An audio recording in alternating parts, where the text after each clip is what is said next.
welcome. You're watching NewsX and I'm Shivani Singh. Barely 48 hours after the GRAP 4 restrictions were revoked, Delhi's air quality has deteriorated sharply, with the city's overall air quality index breaching the 400 mark. The worsening air quality coincided with cold weather and winter conditions, with the minimum temperature recorded at 8.6 degrees Celsius. Visuals from across the city showed a thick layer of smog engulfing roads and surrounding areas, significantly reducing visibility. Several monitoring stations reported air quality in the severe range.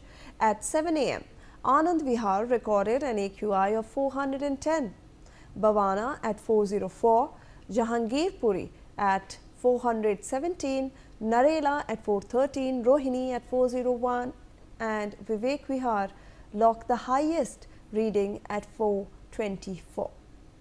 In fact, let me take you across through the live air quality index of various areas in the city and Delhi NCR region. On your screens, you have the live AQI tracker, and over here, this is the average number that is there. This is the average AQI index of the Delhi NCR region, which is 551. This is hazardous, very severe air quality. And if we zoom in and go towards certain areas of Delhi, let's in fact go towards India Gate. India Gate is currently at 9 a.m. is recording an AQI of 533. In fact, just across that at Mansingh Road, you are seeing an AQI of 623, which is toxic air. And people will be unable to breathe if they step out. This is highly hazardous air that we are talking about. Golf Links is recording an AQI of 611. And if we look at, this is supposed to be the lungs of Delhi, the central ridge area, and if we even look at the surrounding areas, it's slightly better. It's in the 500s, and we can see that over here at Ramnath Vejmarg in New Rajendra Nagar, this is 517. That's the AQI over there. In Kalibadi Marg, it is 479, and if we look at Patel Dham, it is also seeing 500 AQI. Now, you've seen Delhi. Let's go across to in fact Ghaziabad, which is also reeling under this intense smog and winter conditions. Ghaziabad is recording 655 AQI. This is really toxic air, and over here one area, in fact, Dr. Zakir Hussain on your screens, 904. One area is in fact even crossing the 1000 mark. So this is unlivable, unbreathable air, viewers, extremely hazardous for everyone. Do not step out without masks. Do not do physical activities out in the open. It's cold as well, and smog has reduced the visibility as well. So now let's go across to Noida. In Noida, if we go to sector 104, you will see 577 as the AQI, 669 as well. In sector 128, it is 676. So clearly all the areas in the Delhi NCR region, if we go across to say for example Gurugram as well, working area, Gurugram is slightly better than all the other areas that we have currently witnessed. It's in the 400 range. Sushant Lok phase block B is seeing an AQI of 416, Sushant Lok and Maruti Vihar of 414. We also have some areas of 316 recording that AQI. So clearly some relief over here. Is better than what Delhi is actually breathing. Gurugram is seeing somewhere in the range of 300s to 400s, Delhi in 400 to 500.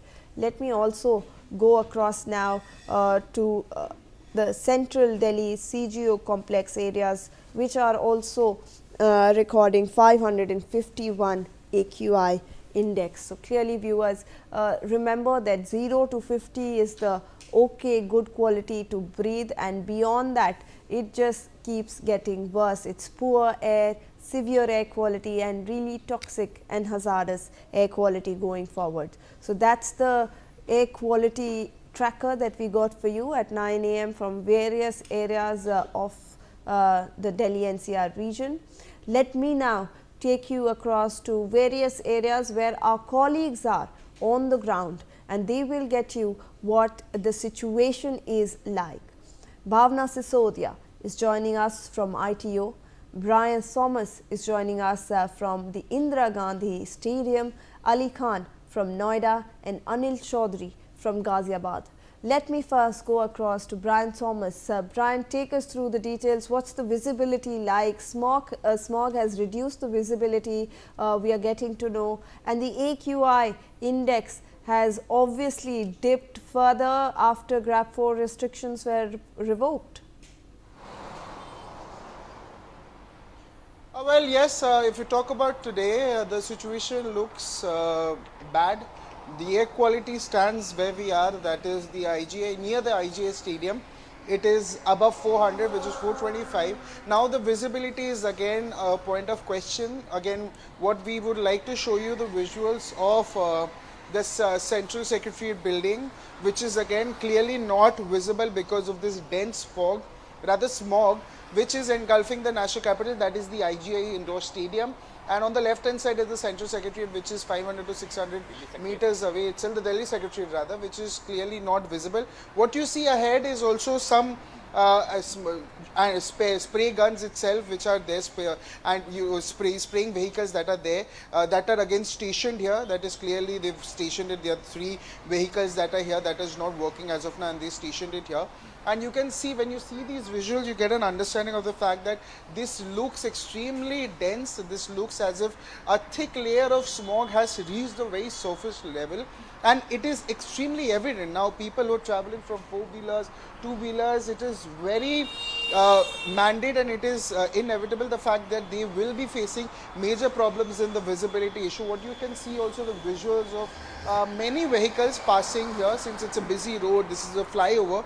So you get an understanding that the visibility will also be a question if this smog continues till the afternoon itself. Now you can see also there is a tower here. This is a factory that has been closed 3 to 4 years back. You can, when you see this this chimney, you can also understand, you can get a understanding of the fact that this is also extremely, the visibility is a big question itself. So clearly you get an understanding of the fact that this is a problem here people are facing, especially the 2-wheelers, 4-wheelers in the early mornings. They will be facing the visibility issue. Even there have been many advisories given itself, many advisories been issued by the Delhi airport. The trains have been delayed. 2-wheelers, 4-wheelers are using fog lights, hazardous lights itself to clearly to navigate, to even commute from one place to another. Again, if we show you the visuals where we are, since we are in an elevated space, so it's easier for us also to show the visuals and for our viewers also to see what it looks from here where we are. And even the viewers, if they are getting out of the house, we also urge not to go out until unless it is extremely important. And when you go out also, when our viewers are also going out, when any of us are going out, we get an understanding that yes, it is problematic. The visibility is a challenge. The eye irritation is actually real. When you feel when you breathe here, you get an understanding that this is problematic itself. This is becoming a major problem. And even though yes, the Delhi government are ramping their efforts to curb pollution, but again on ground the situation looks completely opposite. What you see is anti-spray guns are here, but they are all stationed. What it needs to be done, that they should be out, they should be traveling, they should be actually spraying these water in many of the parts of the road. But there are 3 of these anti-spray guns that are there, the water sprinkler vehicles, they are stationed here, that needs to be actually moving. So clearly the situation here looks bad, and the air quality here also is above 425, which is again in the very severe category itself. Now there are more than 40 monitoring stations, among which 18 of these stations are showing severe category, the rest are showing in the very poor category. So you can actually understand the gravitas of the situation, how bad it looks. Yes. Right. In fact, let me also go across to Bhavna, who's there at ITO. Bhavna, वहाँ पर क्या situation है, visibility कैसी है, ठंड कैसे है और AQI सबसे महत्वपूर्ण वो कैसा है वहाँ पर ITO पे? जी देखिए, मैं आपको बता दूं, मैं इस समय आईटी पर मौजूद और आईटीओ के एक्यूआई लेवल की बात की जाए तो 353 जो है एक्यूआई लेवल बना हुआ है। तस्वीरें दिखाना चाहूँगी, आप देख सकते हैं कि किस तरीके से एक धुंध की चादर जो है दिल्ली के आसमानों में देखने को मिल रही है। कहीं ना कहीं ये कहा जा सकता है कि जिस तरीके से ग्रैफ 4 के नियमों को हटाया गया तो कहीं ना उसके बाद से ही है जो दिल्ली की आबो हवा एक बार फिर से खराब होती नजर आ रही है। यानी कि लोगों ने उम्मीद लगाई थी कि शायद दिल्ली की आबो हवा में सुधार होगा, लेकिन एक बार स्थिति फिर से गंभीर श्रेणी में जाती हुई नजर आ रही है और दिल्ली में तमाम ऐसी जगहें हैं जहां पर एक्यूआई लेवल लगातार जो है 400 के पार देखा जा रहा है। शुक्रवार की सुबह की बात की जाए तो शुक्रवार को समय दिल्ली के आसमान बिल्कुल क्लियर देखने को मिल रहा था। किसी भी तरीके से स्मोक और फोग की लेयर दिल्ली के आसमान में नहीं थी। जहां एक तरफ लगातार तापमान लुढ़कता हुआ नजर आ रहा है, उत्तरी मैदानी इलाकों में ठंड का प्रकोप बढ़ता जा रहा है, तो वहीं दूसरी तरफ एक्यूआई लेवल भी लगातार गंभीर श्रेणी में जाता हुआ नजर आ रहा है, जो कि लोगों के लिए बेहद ही ज्यादा हानिकारक होता हुआ नजर आ रहा है। कहीं ना कहीं देखा जाए तो जहां एक तरफ कड़ाके की सर्दी, वहीं बिगड़ती आबो हवा हॉस्पिटलों में मरीजों की संख्या भी लगातार बढ़ाती जा रही है। चूंकि यही बिगड़ती आबो हवा लोगों की सेहत के ऊपर काफी ज्यादा असर डाल रही है, लोगों को काफी ज्यादा परेशानियों का सामना करना पड़ रहा है। और विजिबिलिटी की बात की जाए तो आप देख सकते हैं कि तस्वीरों में कि किस तरीके से फॉग और स्मोक की लेयर जो दिल्ली के आसमानों में है, तो उसकी वजह से विजिबिलिटी भी जो है वो कम होती नजर आ रही है। कहीं ना कहीं ये कहा जा सकता है कि स्मोक और फॉग के कारण कहीं ना कहीं रफ्तार पर जो है लगाम लगती हुई नजर आ रही है। जहां दिल्ली की सड़कों पर दौड़ती हुई कारें धीमी रफ्तार में चलती हुई नजर आ रही है, वहीं हवाई यात्रा और रेलवे यात्रा भी इससे पूरी तरीके से प्रभावित होती नजर आ रही है। देखा जाए तो काफी संख्या में ट्रेनें जो हैं वो रद्द की जा रही हैं, वहीं फ्लाइट्स भी लगातार कैंसिल हो रही हैं, रीशेड्यूल किया जा रहा है ताकि उड़ान के समय किसी भी तरीके की कोई भी दुर्घटना ना हो पाए इस बिगड़ती आबो हवा और कोहरे के कारण। एक तरीके से कहा जा सकता है जहां सर्दी का प्रकोप दिल्ली वालों को सता रहा है, वहीं दूसरी तरफ बिगड़ती आबो हवा दिल्ली वालों के लिए लगातार परेशानी बनती जा रही है। दिल्ली सरकार की बात की जाए तो जहां दिल्ली सरकार लगातार कई प्रतिबंधों के ऊपर सख्त रुख अपनाती हुई नजर आ रही है, जो मानकों का उल्लंघन करते पाए जा रहे हैं उनके ऊपर सख्त कार्रवाई की जा रही है। वहीं इसी कड़ी में अगर वेस्ट जोन की बात की जाए तो वेस्ट जोन में 15 साइट्स को जो है वो सील किया गया है, चूंकि वो पॉल्यूशन वाली साइट थी और कहीं ना कहीं वो मानकों का जो नियम है उनका उल्लंघन करती हुई पाई गई थी। तो इसको लेकर दिल्ली सरकार पूरी तरीके से सख्त रुख अपनाती हुई नजर आ रही है और साफ तौर पे कहा गया है जो भी नियमों का उल्लंघन करता हुआ पाया जाएगा उसके साथ सख्त से सख्त कार्रवाई की जाएगी। यानी कि जहां एक तरफ दिल्ली सरकार द्वारा सख्त कदम उठाए जा रहे हैं, वहीं दूसरी तरफ दिल्ली की आबो हवा जिस तरीके से लगातार खराब श्रेणी में बनी हुई है, कहीं ना कहीं इसको लेकर अब दिल्ली की जनता परेशान होती नजर आ रही है और इंतजार कर रही है कि आखिरकार इस बिगड़ती आबो हवा में कब सुधार होगा और दिल्ली वालों को कब साफ और शुद्ध हवा मिलेगी। जी बिल्कुल। In fact let me go across to Ali Khan who is joining us from Noida. Ali, Noida का क्या सिचुएशन है, वहाँ पर गवर्नमेंट क्या कर रही है, एडमिनिस्ट्रेशन की तरफ से क्या क्या स्टेप्स लिए जा रहे हैं ताकि वो कंट्रोल करे जो AQI है वो बढ़ते ना जाए? और बिल्कुल, नोएडा की अगर आज की AQI की बात करें तो 400 के आसपास का एवरेज AQI नोएडा में दर्ज किया जा रहा है। कई ऐसी जगह हैं जहां 400 के पार भी नोएडा में AQI दर्ज किया जा रहा है, तो बेहद गंभीर श्रेणी में नोएडा का AQI फिर से आ गया है। पिछले कुछ दिन राहत भरे रहे, कुछ 2 दिन लगातार AQI काफी अच्छी श्रेणी में था, काफी कम AQI में सुधार हुआ था, पर फिर से जैसे हवा की रफ्तार गति कम हुई है, हवा का दबाव कम हुआ है, ये AQI फिर से गंभीर श्रेणी में दर्ज किया जा रहा है। आज अगर एयर स्पीड की बात करें तो 6 से 8 किलोमीटर के बीच की रफ्तार से जो है एयर स्पीड दर्ज की जा रही है। आपको बता दूं कि लगातार नोएडा अथॉरिटी की तरफ से और Uttar Pradesh pollution control board की तरफ से तमाम उपायों की बात की जाती है कि जितने भी ग्रैप 3 के जो भी नियम है उन्हें लगातार ग्राउंड पे लागू किया जा रहा है। वाटर स्प्रिंकलिंग, मैकेनिकल स्वीपिंग, ऐसे तमाम उपाय की बात की जा रही है कि लगातार किए जा रहे हैं, पर कहीं ना कहीं वो उपाय नाकाफी नजर आ रहे हैं। जितने इंटेंस वो उपाय किए जाने चाहिए थे, कहीं ना कहीं वो उपाय हो नहीं पा रहे, क्योंकि जब भी एयर स्पीड बढ़ती है AQI में सुधार आता है, पर जैसे ही स्पीड कम हो जाती है तो AQI फिर से बढ़ जाता है। तो इससे समझ में आने वाली बात यह है कि अथॉरिटीज की तरफ से कोई ऐसा उपाय नहीं है जिससे AQI को कम किया जा सकता हो या AQI कम किया जा रहा हो। तो लोग अब इस समय इंतजार कर रहे हैं कि कोई ऐसा टफ डिसीजन लिया जाए, ऐसा कोई डिसीजन लिया जाए जिससे लगातार हर साल दर साल होने वाले एक्यूआई से समस्याओं से लोगों को राहत मिल सके। वहीं हम बात करें तो जिला अस्पताल की ओपीडीज की बात करें तो लगातार जिला अस्पताल में ओपीडी में मरीजों की संख्या बढ़ रही है, जो गले में खराश, आंखों में जलन जैसी समस्याओं के साथ रोजाना पहुंच रहे हैं। तो 30% से ज्यादा ऐसे मरीज डेली बढ़ रहे हैं जिन्हें एक्यूआई से संबंधित परेशानियों का सामना करना, जो पॉल्यूशन से ग्रसित हैं, जो ब्रीदिंग इलनेस है, आंखों में जलन है, गले में खराश है, ऐसे तमाम मरीज पहुंच रहे हैं। वहीं स्वास्थ्य विभाग लगातार गाइडलाइन जारी कर रहा है कि अगर बेहद जरूरी हो तो ही घरों से बाहर निकले, अन्यथा ना निकले। निकल रहे हैं तो मास्क का उपयोग करें।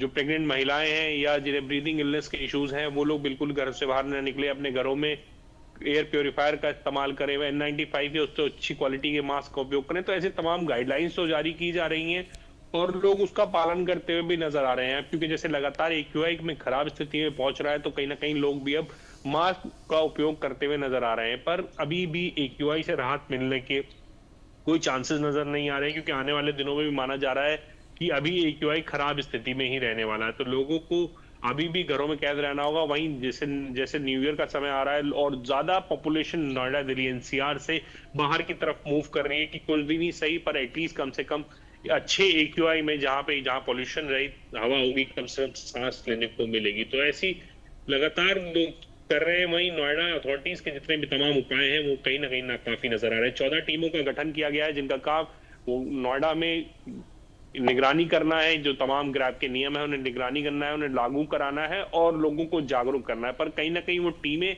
सिर्फ कागजों पे बनी हुई नजर आ रही है, ग्राउंड पे नजर नहीं आ रही, क्योंकि ऐसे तमाम जब ग्रैब 4 लगा हुआ था हमने देखा कि ग्रैब 4 की नियमों की तमाम खुलेआम धज्जियां उड़ाई जा रही थी, तमाम नियमों की अवहेलना हो रही थी और कहीं भी कोई कार्रवाई की खबर नहीं आई, क्योंकि लगातार इतने दिनों से ग्राफ लगा हुआ है, लगातार कोयले की भट्टी अलाव तमाम चीजें जल रही हैं, पर कहीं भी नोएडा अथॉरिटी या Uttar Pradesh pollution control board का कार्रवाई करता हुआ नजर नहीं आया है।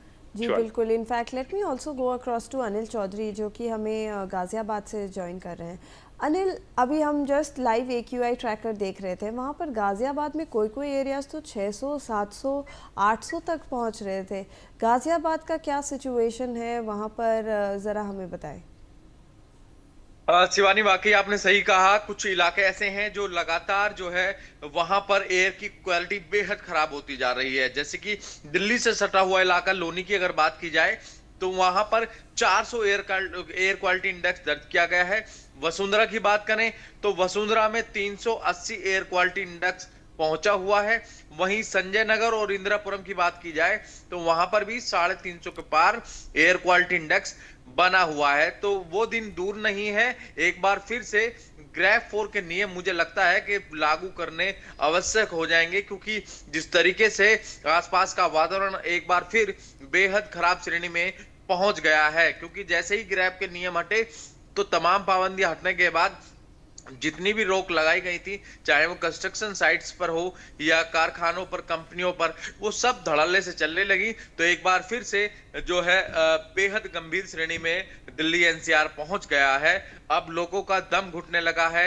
लोग चाहते हैं कि कुछ ना कुछ ऐसा निर्णय सरकार की तरफ से या जो अथॉरिटीज हैं उनकी तरफ से निकाला जाए, जिससे कि इस खतरनाक पोल्यूशन से राहत मिल पाए। क्योंकि दिल्ली एनसीआर आज ट्रिपल अटैक झेल रही है। ट्रिपल अटैक हम इसलिए कह रहे हैं, एक तरफ कोहरा है, सर्दी है और वहीं पोल्यूशन भी लगातार बना हुआ है। तो आज घनी धुंध भी देखी गई है, जिसको लेकर सड़कों पर काफी विजुअलिटी जो है कम हुई है। नेशनल हाईवेज को पर लगातार अनाउंसमेंट भी अब किया जा रहा है, क्योंकि एनएचएआई की तरफ से ये लागू कर दिया गया है। जो स्पीड 100 की थी उसको घटाकर 60 कर दी गई है। जैसे कि छोटी गाड़ियां हैं उनकी स्पीड जो है 60 कर दी गई है।